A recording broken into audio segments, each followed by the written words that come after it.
Hey there guys, how's it going? My name is Sumedh Chatterjee from the Flow Zone Academy, and I'm a flow state coach, which means that I help you feel better and perform better. Today I want to speak to you guys about transcending your inner game to be able to notice the thinking errors, the cognitive biases that are stopping you from actually achieving mental mastery. Epictetus had this quote. He said that men aren't disturbed by things that happen, but by the opinions of the things that happen. This is a statement by Immanuel Kant, okay? He was a philosopher. And it's a very interesting statement, okay? This is what is called a Kantian koan. Koan, or koan, is basically a riddle, or a saying, or a proverb, right? That just makes you think. It's thought-provoking. Koan goes as follows. I see a tiger, I think I'm in danger, I feel afraid, I run away. Now let's break this down. I see a tiger is an activating event. It is something that happens to you. It is a circumstance, and this could be any kind of circumstance. The event that is happening triggers a thought. That thought, when you see the tiger, might be I'm in danger. Then the thought leads to a feeling. The feeling in this case was fear. I feel afraid. And the feeling causes us to behave in a certain way. In this case, you're running away from the tiger. What's powerful is just noticing this activating event, this thought, which leads to a feeling, which leads to an action or a behavior. Two people can receive the same activating events, right? Let's say one person watches a presentation and they're like, wow. They presented it so honestly, it was so great. And another person might have a different thought. The reason they're doing this is because they have a ploy at trying to buy this product. That's why they're doing this presentation. And what does that lead to? That leads to not taking action, complaining, sitting at home and doing nothing. Or there's the other one where the guy actually thought, hey, this guy's being honest, it was a nice presentation. What they do is maybe they write up a follow-up email to them, thanking them, way more gratitude, right? And they end up getting inspired to make their own presentation like that. It's not only stimulus response, there's a step in between where we're going thought, feeling, and then behavior, okay? So just because you're feeling awkward in your mind, like, oh, I'm feeling awkward right now, does not mean that you're being awkward. Now, as I'm saying this, now I want to introduce to you some cognitive biases, all right? So Galloway was like a tennis coach and a tennis player. I guess it was the 1970s, right? And he came up with this concept of inner game. Now, what exactly is inner game? Outer game is how well you're playing, it's your skill set, it's your process, it's your practice. But then there's a sense of a way of being, right? And that way of being is from the self-talk. It's from how we speak to ourselves in our own minds. So the mental game is the inner game, right? So inner game is like working through lapses of concentration, nervousness, working through an issue of self-doubt in your own mind and self-condemnation. So in order to succeed in life, you need both an outer game and an inner game. Okay, now your outer game might be flawless, but if your inner game suffers, you're going to come up short. So let's talk about some common cognitive distortions that people have. These are thinking patterns which are thinking errors, all right? I'm sure a lot of you are familiar with these, but I just want to go through these because I think they're crucial. And they really sabotage people. They hold people back. They're the biggest mental blocks and roadblocks. It's just a mistake. It's an error in a thinking style. The first one is what you'd call black and white thinking or polarized thinking, you could say. Now, this happens a little bit when we're depressed too. It's either great or it's horrible, right? There's no in between. There's no gray area. It could either be one or the other. It's all or nothing. You can notice this kind of thinking when you say, oh, I never win at anything. Really? Never? You've never won? Man, I'm always the one who ends up apologizing. All right, always? Where you're setting that up, and you're creating a thought form as you're saying that to existence, right? So watch out for that, okay? This kind of thinking unnecessarily limits our choices. There's a world of infinite possibilities out there, okay, guys? If you're limiting yourself to one of those choose your own adventure novels of pick A and then go to page 24, or pick B and go to page 19. It's like, no. You have way more choices than those two, alright? It's not sushi or pizza, you have the whole menu. So your decision doesn't just stop at this two-way street. It's like a fork in the end of the road, this path or this path. Okay, sometimes we have to make those valid decisions. Okay? However, there's always more than two paths. This is my belief, okay? There's always more than two paths. You just have to look for it, and you have to find the gray area in the middle path as well, alright? This is why Buddhism is called a middle path. It's not looking at this dual framework of two things, alright? And also you constantly want to make the decision that's just better for you. The next one is something called overgeneralizing. Now, a lot of people do this. They're like, all men do this. All men are pigs. All women are crazy. All Belgians are this. Or all Asians are bad drivers, right? These kinds of stereotypes happen from overgeneralization. So this is making exaggerated statements based on limited information, right? You're making a generalized guesstimate about it. It's not necessarily true, but that's kind of what you've experienced, and so you're just lumping all these people into one group and you're generalizing them. It's like if you come across a bad Asian driver and now you're like, oh man, these Asian drivers, all of them, they're just not, right? And that forms a thought belief, that pattern, that thought error, okay? Not computing, does not compute, does not download, okay? Error, virus in mind. That's what happens. So you overgeneralize. You start to make an exaggerated claim based on this one tiny fact of information. The next one is catastrophizing. A lot of people with anxiety also experience this catastrophizing. It's just you imagine the worst case scenario in the mind, right? You just go immediately to the worst thing that can happen from this. Right, your mind just immediately goes there. One small tiny error and make it seem that the world is crumbling down. The next one is personalization, all right? Personalization is basically taking things personally. Someone makes a comment, you take it as if they're making fun of you, you act defensive. You're like, that's not me. What are you talking? That leads to more anxiety. Be very difficult to take criticism. I feel like I had to struggle with this a lot.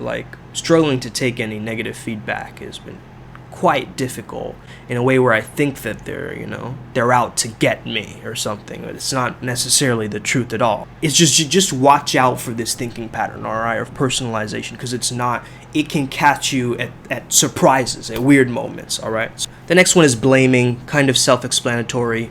You're not taking ownership of your actions, and you're not taking responsibility for your problems. You're just putting all the problems on everybody else. It's Jimmy's fault. It's, Sarah's fault. It's this person's fault. It's that person's fault. But it's not mine. I don't have anything to do with this.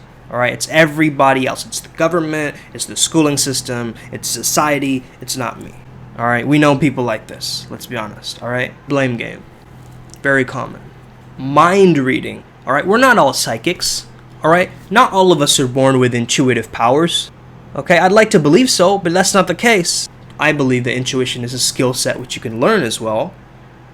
However, some people are just more naturally in tune, right? And you can't be like, oh man, I know what that person is thinking. I know exactly what's going on in their mind. You can't know that for sure. Alright, so mind reading is like this ability, like, oh, I know what they're thinking. They're gonna respond this way, and so I won't do that, right? Again, it's based on an assumption, right? It's like you can't possibly go into their minds. Alright? You might have a hunch, doesn't necessarily make it true. Next one is self-criticism. Now, some people think that this is useful, and, well, yeah, but also you don't want to set unusually high expectations for yourself that you get incredibly stressed out about yourself, right? Self-criticism is helpful in the short term, it's not helpful in the long term, alright? So if you're constantly self-critical and self-monitoring, it's going to make you feel just like unsure of yourself, right? And hesitant and self-hateful as well. It can turn into self-deception and just despising yourself, right? So it starts out as just plain old criticism, but then it can get into really nasty negative self-talk, all right? So watch out for that one. So the next one is unchanging feelings. If you felt that way, you always feel that way, right? I didn't like this candy when I was a kid, so I'll never like it. I'm not going to retire in a quiet town. I hate quiet towns. right? You just automatically assume, since it's happened in the past, it's always been the case. It's unchanging feeling based on one certain thing. It's like, no, I've always hated broccoli as a kid. Never gonna try it again. Nope, not gonna do it. My feeling is unchanged, all right? That's silly, all right? Try the broccoli. You might like it. How do you know if you haven't even tried it? If you haven't even tried it, how do you know? Then we have the halo effect.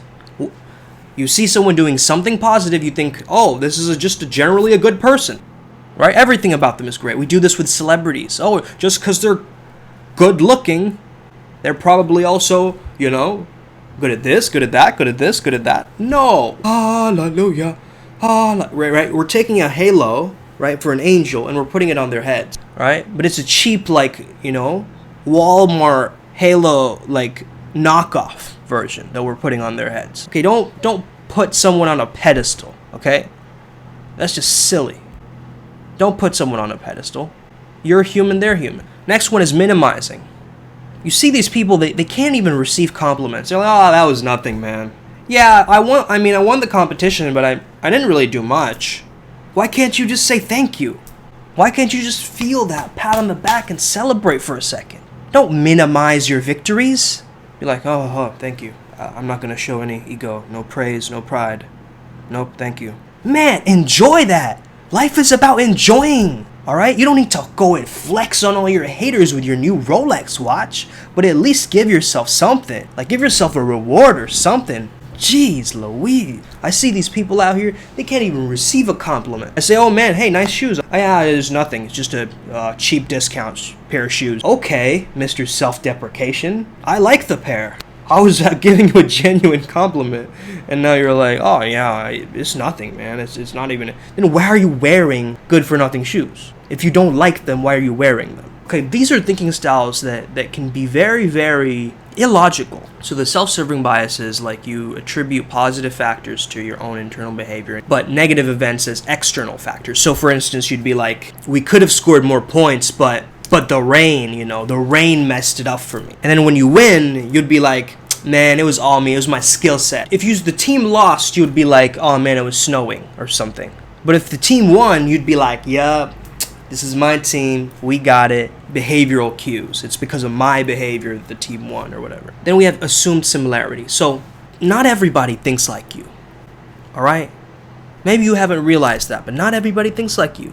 You don't need to impose your reality on everybody else in the world, okay? Your thoughts can stay in your head for all we know. The error is oh yeah, everyone has my attitude of the world, and so they should be doing this. But that's when it starts to skew around. Then we have the in-group bias. The in-group bias is I trust someone from my own social cultural background, for instance. Or, yeah, they're in my crew, so they're automatically, I trust them. All right, that's an in-group bias. All right, maybe there's couple of guys in your crew, in your tribe, you got to watch out for them. They don't have your best intentions. You don't know, right? But if you have an in-group bias, you'll overlook that. Then we have positivity-based predictions, right?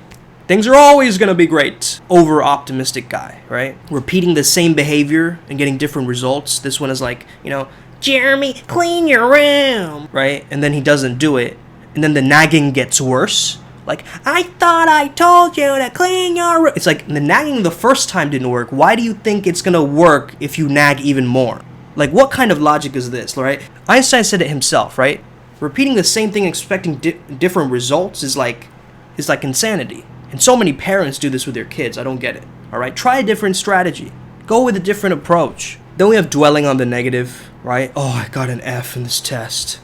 My life is over. No, it's not. It's just an event. It doesn't mean you're a failure. It's just something that happened. It's just a mark on a report card.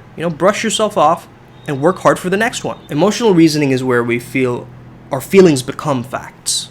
Again, the example that I gave in the beginning of just because you're feeling awkward doesn't mean that you're being awkward. The fallacy of fairness, life has to be fair. Life isn't fair, at times. Sometimes things happen to us that aren't fair. But if you have that in the back of your mind, that life has to be fair, then, if someone with lesser qualifications get a promotion to you or something, you'll feel bitter and cold about it. It'll just change your behavior. It'll change your attitude from a positive one to a negative one. So this kind of fairness equation, right, doesn't really help us. It might be a true belief, but isn't an effective belief. The next one is always being right. This one, I'm sure we can find a bunch of people who have this. Guess what, guys? I'm not always right, okay? Just because I'm a guy on a YouTube video telling you this information doesn't mean I'm always right, all right? So I always say, like, hey, take everything that you hear and see with a grain of salt. All right, always question things. Questioning things are good. Take this as a warning sign, guys. If you feel like you're always right, take it as a warning sign. That's a cognitive error. That's something going on with your thinking style. Let's kind of go through all of these thinking styles, erode them, so that we can have a much more clear, concise, diamond-sharp mindset and thinking pattern that can actually support us and have self-talk that is encouraging and disciplined and self-sustaining. This is the video that I wanted to give you guys. I hope you enjoyed it. I hope you got something out of it. Have an amazing day. May the flow be with you and stay legend.